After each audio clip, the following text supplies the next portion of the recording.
Itu ya sama saja, nggak kelihatan di balik meja itu.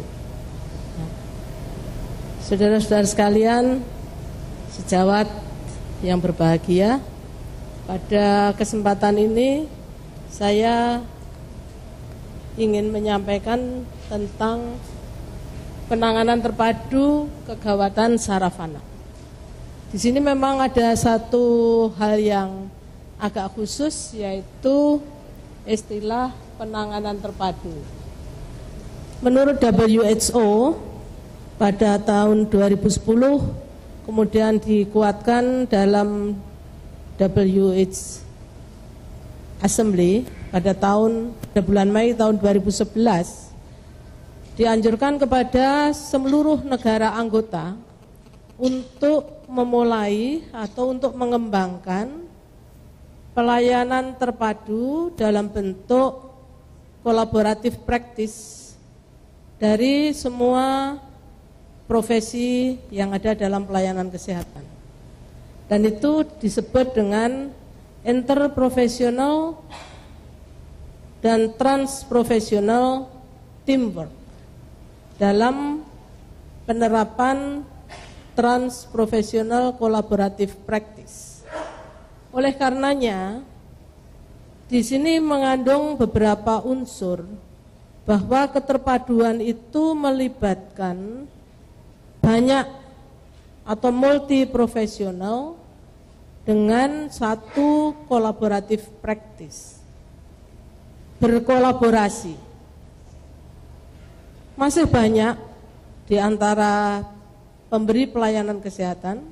Sekarang draft rancangan undang-undang tenaga kesehatan yang memuat tentang tidak kurang dari 36 profesi kesehatan itu masih digodok oleh DPR, sehingga keterpaduan di antara profesional itu jangan sampai merugikan pelayanan kesehatan, apalagi sampai mengurangi keselamatan pasien. Oleh karena masih adanya individu-individu ataupun perasaan-perasaan, di satu pihak ada yang arogan, di lain pihak ada yang inferiority. Nah, oleh karena itu pada kesempatan ini saya ingin menyampaikan tentang penanganan terpadu kegawatan sarafana. Kita masih ingat kira-kira 10 tahun yang lalu, pada tahun 2000-an itu sangat terkenal film yang disebut dengan ER, Emergency Room. Saya kira semua teman-teman masih ingat. Itu di Australia yang dipakai sebagai lokasi saat itu. Di situ itu menunjukkan bahwa dalam tim emergency itu tidak harus dokter, tetapi profesi yang lain ada pembagian tugas, ada pembagian wewenang, sehingga dalam pertolongan itu pada waktu mentransport, seperti yang tadi disampaikan Dr. Naning, itu ada tim itu sudah terlatih. Jadi tidak harus satu profesi saja, tapi semua profesi itu harus mampu. Termasuk mungkin pilot helikopternya, mungkin kru ambulansnya, itu diharapkan mampu melaksanakan itu. Oleh karenanya, ini kita melihat, kita ingat, dulu sangat kita senang kalau melihat film itu, bagaimana cekatan, bagaimana cepat, bagaimana itu bisa dilakukan secara sistematis, dan di dalam pengangkutannya pun sangat memperhatikan keamanan dan kenyamanan dari pasien atau dari korban tersebut. Saya mengalami sendiri. Beberapa waktu lalu, waktu saya mengalami musibah itu, sampai 2 ambulans datang. Tapi yang satu, saya dicoba untuk diangkat dengan itu, saya teriak-teriak luar biasa. Karena apa? Karena berangkatnya tidak memungkinkan. Sehingga didatangkan ambulans dari Sarjito dengan berangkat, istilahnya berangkat serok gitu. Jadi itu bisa dipakai untuk nyerok badan. Nah, pada contoh kegawatan saraf anak yang saya pakai topik bahasan hari ini adalah cedera kepala, itu faktor transportasi ini sangat menentukan. Karena kalau kita salah mengangkat, selain cedera kepalanya, pada lehernya juga cedera, itu akan bisa menyebabkan satu keadaan yang mungkin tadinya tidak terlalu jelek, kemudian akan menjadi jelek oleh karena adanya refleks vagal dan sebagainya. Nah, ini yang kita lihat. Oleh karena itu, kegawatan saraf anak itu memang merupakan satu hal yang mendadak. Mungkin kalau Prof. Jufri tadi tentang diare, sekarang kok kalah banyak dengan epilepsi dan sebagainya. Kegawatan saraf anak itu saya kira orang tua itu banyak yang deg-degan, apalagi cemas kalau melihat anak kejang-kejang, apalagi kalau anaknya tidak sadar, itu luar biasa takutnya. Karena apa? Karena memang itu bisa membahayakan jiwa seorang anak dan bisa berakibat kematian atau disabilitas. Jadi kita sudah meratifikasi hak penyandang disabilitas pada November 2011, sehingga sekarang disarankan tidak menggunakan kata cacat lagi, tetapi disabilitas. Karena dianggap kata-kata cacat itu diskriminatif. Kemudian penanganan terpadu ini tadi dalam artian bahwa kita dalam melakukan penanganan itu kita tidak bekerja sendiri. Semua elemen, semua komponen sedapat mungkin dapat bekerja sama. Nah, ini menjadi sangat penting karena apa? Karena sekarang ini kecelakaan lalu lintas itu menjadi primadona. Nah, kalau dalam kecelakaan lalu lintas itu sebagian besar penolongnya adalah penolong awam. Oleh karena itu pelatihan-pelatihan gawat darurat bagi orang awam sekarang ini sangat diperlukan. Di dalam penanganan terpadu, maka penanganan terintegrasi atau terpadu itu tidak hanya melibatkan profesi kesehatan dan non-kesehatan, tetapi juga tadi juga disampaikan harus terkoordinasi dan berkolaborasi. Selain itu, dari masalah legal aspek, maka harus diikuti juga dengan tanggung jawab dan tanggung gugat bersama. Jangan sampai kalau kita melakukan kerjasama, Anda yang jawab, saya yang nanggung. Tapi sekarang tanggung jawab dan tanggung gugat bersama. Kalau dulu selalu dokter yang dieret-eret ke pengadilan, tapi sekarang tidak. Sekarang tidak. Maka itu menjadi tanggung jawab dan tanggung gugat bersama, sesuai dengan kompetensi dan profesi masing-masing.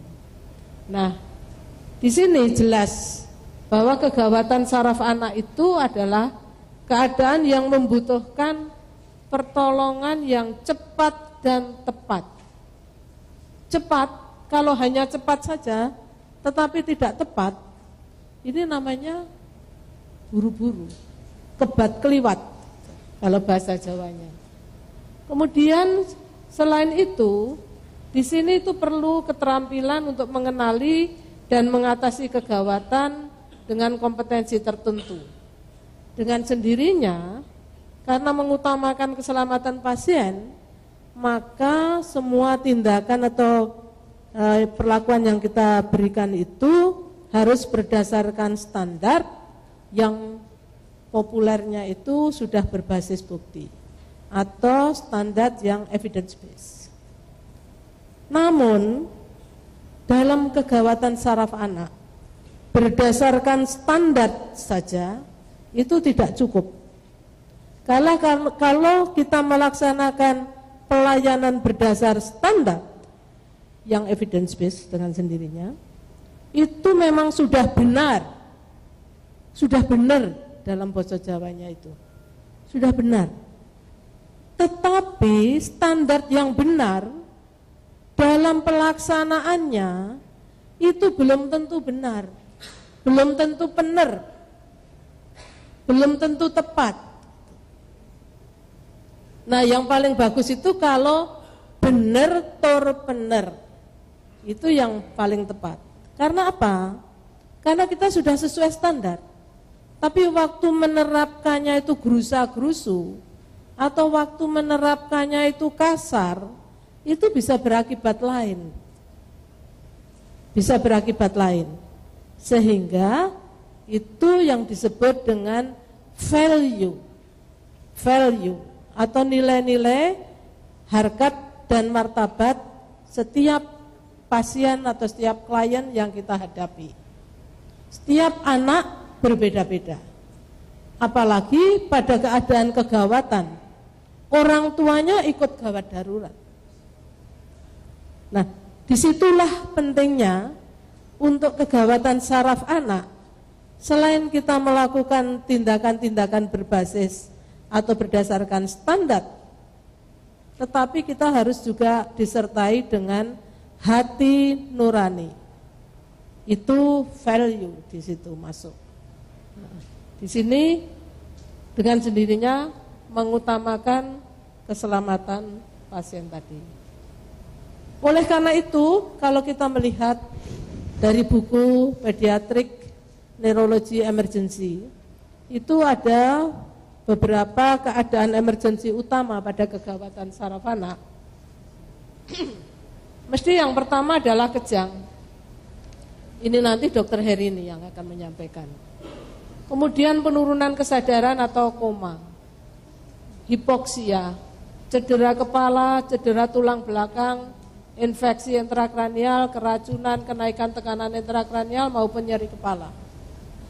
Saya mohon maaf, nanti untuk yang simposium terpaksa judul saya rubah, oleh karena permintaannya yang pertama dulu berbeda dengan tema yang kemudian dikembangkan lebih lanjut. Nah, pada kesempatan ini nanti untuk topik bahasan supaya lebih fokus, saya ambil cedera kepala dan dengan sendirinya kadang-kadang itu meliputi juga cedera tulang belakang. Cedera tulang belakang saya sudah mengalami sendiri, cedera kepala anak saya yang mengalami. Jadi mudah-mudahan itu merupakan satu hal yang bisa nanti sharing bersama. Kemudian, nah di sini pentingnya satu teamwork, itu harus ada pembagian kerja dalam tim. Selama ini yang kita lihat, dokter bekerja dengan sibuknya, perawat bekerja dengan sibuknya, tapi kadang-kadang lupa berkomunikasi, lupa berkoordinasi. Padahal itu sangat penting. Dan masing-masing profesi itu diharapkan itu mempunyai kemampuan atau kompetensi dengan keterampilan, pengalaman, sikap, dan nilai-nilai. Pengalaman itu akan memperkaya value. Jadi di dalam penerapan standar itu diikuti dengan value tadi, yang value itu salah satunya termasuk jam terbang.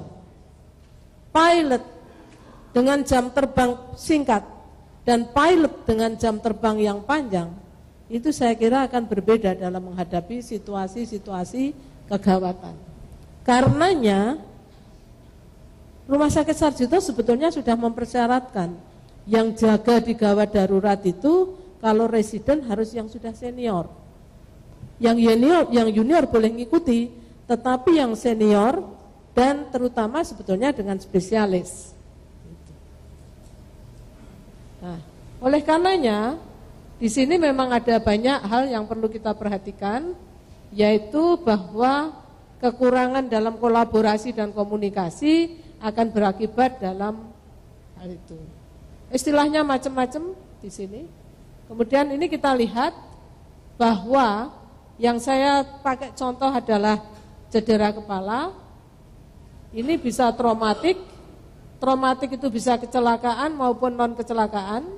Kecelakaan kita sudah paham banyak macamnya kecelakaan ini, mulai dari kecelakaan lalu lintas, kecelakaan di tempat olahraga, kecelakaan dari banyak hal. Yang non kecelakaan ini sekarang juga marak. Abuse, child abuse, kekerasan, tawuran luar biasa saat ini. Dan itu menyebabkan kontribusi tentang cedera kepala banyak. Non traumatik ini bisa terjadi juga pada abuse yang sedikit demi sedikit dan juga termasuk pijat bayi. Ini yang Dr. Heri ini sudah mengumpulkan kasus-kasus cukup banyak. Jadi penanganan secara terpadu, cepat dan tepat di sini sangat diperlukan. Termasuk driver yang membawa pasien ini itu mempunyai andil yang penting pada waktu memberikan pertolongan. Begitu juga cedera spinal itu bisa traumatik dan bisa non traumatik. Nah, kita lihat ini pada cedera kepala, maaf mungkin ini enggak begitu jelas ya. Itu bisa terbuka sampai menembus kepada batok kepala atau tengkorak, tapi bisa juga tertutup. Tertutup, tidak ada fracture, tidak ada patah tulang, tetapi di dalamnya bisa saja terjadi perdarahan, baik perdarahan intracerebral maupun di sekitar jaringan otak. Nah, ternyata di Inggris itu cedera kepala ini cukup besar dan 5-7% itu berat, 10% sedang, sekitar 85% yang ringan. Di Rumah Sakit Sarjito sekitar 2012, tahun 2012, itu ada sekitar 860 cedera kepala. Dan sekitar 40%-nya itu adalah anak. Sekarang anak meningkat, karena apa? Karena anak-anak SMP, SMA, itu yang banyak menjadi korban kecelakaan. Banyak yang menjadi korban kecelakaan. Nah, kita lihat juga cedera spinal, itu terutama kalau ada cedera kepala, kita mesti harus memperhatikan terutama daerah leher. Kemudian cedera spinal ini akan sangat mempengaruhi cara transportnya. Tadi Dr. Nanin juga sudah menyinggung tentang ini. Kemudian pertolongan pertamanya. Nanti pada simposium akan saya sampaikan tentang hal-hal yang tidak boleh dilakukan pada waktu memberikan pertolongan cedera kepala. Saya kira teman-teman sejawat baik di kliniknya maupun di rumah sakit di daerahnya itu mungkin seringkali akan menerima kasus-kasus dengan cedera kepala ini. Nah, untuk agak berbeda antara kepentingan kegawatan cedera kepala dengan kepentingan misalnya untuk kasus ensefalitis, ternyata standar yang digunakan untuk menentukan cedera kepala berat, ringan, dan sedang itu dilakukan dengan Glasgow. Kalau nilainya 14-15 itu ringan, kalau 9-13 itu sedang, dan kalau 8 ke bawah itu berat. Nah, pada anak, terutama bayi, ini ada masalah karena penilaian pediatrik coma scale maupun Glasgow coma scale itu akan mempengaruhi pada respon verbal. Karena pada respon verbal ini anak umur 6 bulan belum bisa diperintah, belum bisa disuruh bicara. Karena itu penilaiannya untuk kepentingan lain yang bukan dalam masalah cedera kepala ini, kita biasa menggunakan nilai normal untuk pediatric coma scale itu adalah menggunakan ini. Nah, ini juga kalau tidak bisa kita lakukan penilaian seperti tadi, maka salah satunya juga dengan menilai reaksi pupil. Dan untuk anak lebih dari 2 tahun, kurang dari 2 tahun ternyata berbeda. Oleh karena itu, kalau kita kebetulan menolong anak tersebut di klinik kita atau di tempat kita yang bekerja dengan fasilitas yang tidak selengkap rumah sakit yang besar, maka syarat untuk merujuk ke rumah sakit itu jangan karena yang mengeluarkan ambulans itu adalah rumah sakit A, kemudian pasien itu mesti dirujuk ke rumah sakit A, tetapi rujukan itu harus memperhatikan syarat-syarat bahwa rumah sakit rujukan gawat darurat yang dituju harus mempunyai persyaratan seperti ini. Kalau seperti di Jepang, di Belanda, itu ambulans 118 itu tidak peduli apakah dia dikeluarkan oleh Sarjito atau diberangkatkan dari Bethesda atau dari Panti Rapih. Tidak harus kalau yang memberangkatkan Panti Rapih harus datang ke Panti Rapih, kalau yang memberangkatkan Sarjito harus ke Sarjito misalnya. Tapi fasilitas mana yang itu mempunyai persyaratan-persyaratan ini, itulah yang paling tepat. Salah seorang guru besar UGM yang pada waktu serangan di Bandara Adi Sucipto terjadi serangan, kemudian dibawa ke rumah sakit yang terdekat. Alasannya rumah sakit terdekat.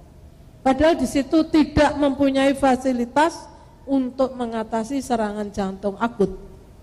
Sehingga waktu sempat sadar, kemudian 2 jam tidak dirujuk, akhirnya beliau meninggal di rumah sakit itu tanpa mendapat pertolongan yang semestinya.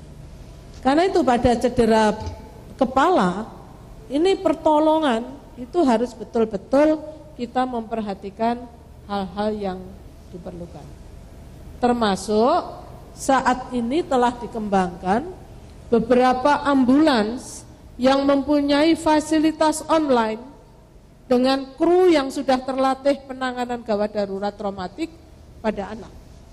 Keuntungannya fasilitas online pada ambulans tersebut menyebabkan life saving itu bisa dilakukan di tempat dan selama perjalanan dalam ambulans. Kemudian gawat darurat yang dituju, rumah sakit yang dituju, di sana sudah menyiapkan advance life supportnya.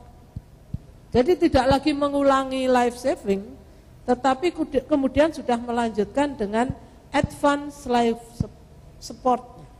Ini keuntungan dari kalau ambulans itu sudah dilengkapi dengan fasilitas online, dengan kru yang terlatih. Maaf Prof, tinggal 5 menit. Ya, terima kasih. Jadi kalau kita lihat tadi fasilitas antara pre-hospital dan hospital, itu di sini akan terlihat kerjasama.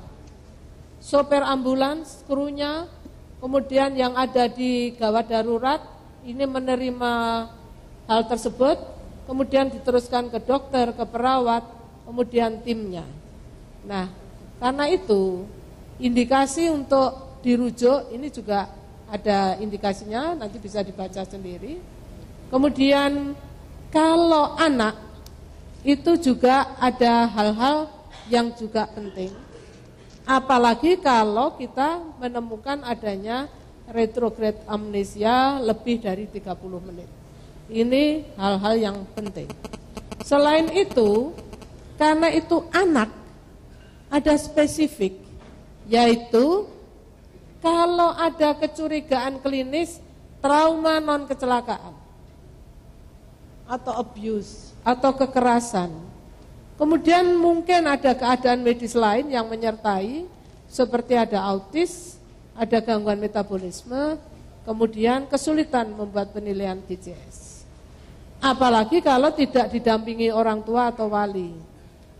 Biasanya pada cedera kepala yang non kecelakaan, orang tua atau wali ini tidak mendampingi, karena biasanya dibawa, diangkut tetangganya atau diangkut oleh yang menolong waktu anak tersebut diseksa.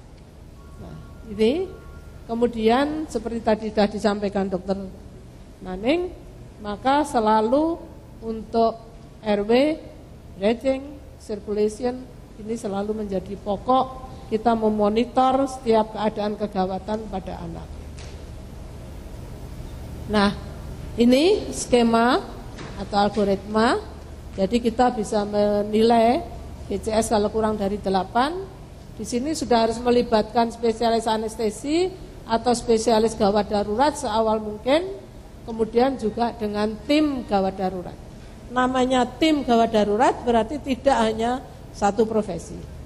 Kemudian juga di sini kalau GCS-nya 9 sampai 14 ini harus segera melakukan menilai risiko cedera otak dan tulang belakang, kemudian melakukan penilaian-penilaian yang lebih cermat dan jika perlu menetapkan CT scan. Nah, pemeriksaan fisik harus dilakukan secara cermat, terutama pada daerah kepala dan leher. Apalagi kalau ada cekungan di daerah kepala, ada tanda-tanda lain, dan yang penting kalau ada tulang leher nyeri tekan, jangan sampai diangkat begitu saja. Ini yang penting. Kemudian kita bisa melihat beberapa hal yang harus diperiksa. Nah, ini adalah skema penanganan terpadu dari pasien dengan cedera kepala, di mana melibatkan di sini karena saya dokter spesialis anak, teman-teman sejawat dokter spesialis anak, di sini saya pakai sebagai sentral dari keterpaduan ini adalah dokter spesialis anak. Tapi di sini kita bisa melihat bahwa kita akan bekerja dalam satu tim, dalam satu skema pekerjaan, melibatkan perawat anestesi, spesialis radiologi dengan radiografernya, spesialis anestesi dan spesialis lain seperti THT, mata, psikolog, ini tidak kalah pentingnya, kedokteran forensik. Kedokteran forensik karena cedera kepala mungkin merupakan satu bagian dari abuse, sehingga ini mungkin ada masalah-masalah forensik. Kemudian rekam medis, sopir, satpam, ini sangat penting. Ini memegang peranan penting untuk dokumentasi kalau ini pada waktu transportasi dari pre-hospital ke hospital. Spesialis patologi klinik, apoteker yang menyediakan obat-obatan untuk gawat darurat, dan apabila itu terjadi cedera kepala yang berat, kita mesti tetap harus mengikut sertakan dari spesialis bedah syaraf. Apabila anak dengan cedera kepala maupun keluarganya kita ikutkan dalam sistem yang seperti ini, insya Allah penanganannya akan lebih berkualitas dan sangat mengutamakan keselamatan pasien. Saya kira itu yang bisa saya sampaikan dan kita bisa melihat mudah-mudahan rumah sakit kita di masa yang akan datang